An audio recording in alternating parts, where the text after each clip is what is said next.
ముఖ్యమంత్రి జగన్మోహన్ రెడ్డి ప్రభుత్వ విధానాలతో విసిగి వేసారిపోయిన ఆ పార్టీకి చెందిన నాయకులు, కార్యకర్తలు తెలుగుదేశం పార్టీ విధి విధానాలు నచ్చి తమ పార్టీలో చేరుతున్నారని తెలుగుదేశం పార్టీ రాష్ట్ర కార్యనిర్వాహక కార్యదర్శి ఆదిరెడ్డి శ్రీనివాస్ అన్నారు. స్థానిక 37వ డివిజన్కు చెందిన నిమిషకవి వెంకటేష్ 7వ డివిజన్ గోరక్షణపేటకు చెందిన సేవారత్న జాతీయ అవార్డు గ్రహీత ఘంటసాల అశ్విని కుమార్ గుప్తా వైఎస్ఆర్ కాంగ్రెస్ పార్టీ నుంచి తెలుగుదేశం పార్టీలో చేరారు. వారికి ఆదిరెడ్డి శ్రీనివాస్ టీడీపీ నగర ప్రధాన కార్యదర్శి బుడ్డిగా రాధా, ఉపాధ్యక్షులు ఒప్పులూరి జానకిరామయ్య పార్టీ కండువా వేసి ఆహ్వానించారు. ఆదిరెడ్డి పార్టీలో చేరిన వారిని సాదరంగా ఆహ్వానం పలికారు. జగన్ పాలనలో అన్ని వర్గాల ప్రజలు ఇబ్బందులు పడుతున్నారని, ఏ ఒక్కరిని కదిలించినా అంతులేని దుఃఖంతో సమస్యలు వెల్లిబుచ్చుతున్నారని అన్నారు. రాజధాని లేని రాష్ట్రంగా చేసి అభివృద్ధిని పక్కన పెట్టేశారన్నారు. ఇటువంటి తరుణంలో బాధ్యత కలిగిన రాష్ట్ర ప్రజలంతా తెలుగుదేశం పార్టీ, జనసేన పార్టీ కూటమిని ఆదరించి వచ్చే ఎన్నికల్లో ఓట్లు వేసి తెలుగుదేశం పార్టీని అధికారంలోకి తీసుకురావాలని కోరారు.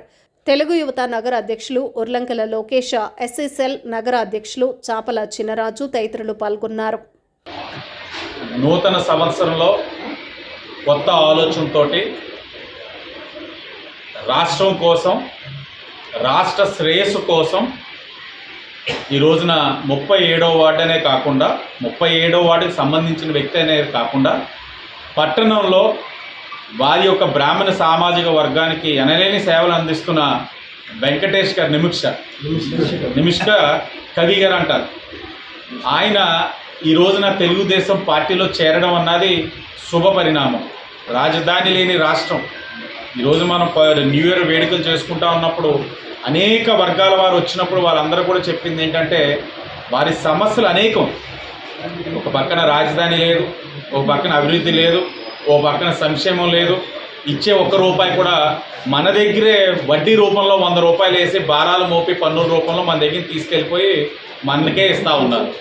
ఇలాంటి తరుణంలో బాధ్యత కలిగిన వాళ్ళు ప్రతి ఒక్కరు కూడా తెలుగుదేశం, జనసేన పార్టీని ఆదరించాలి, స్వాగతించాలి, వాళ్ళని బలపరచాలని ఒక ఆలోచనతో ప్రతి ఒక్కరు కూడా ఆలోచించాలి.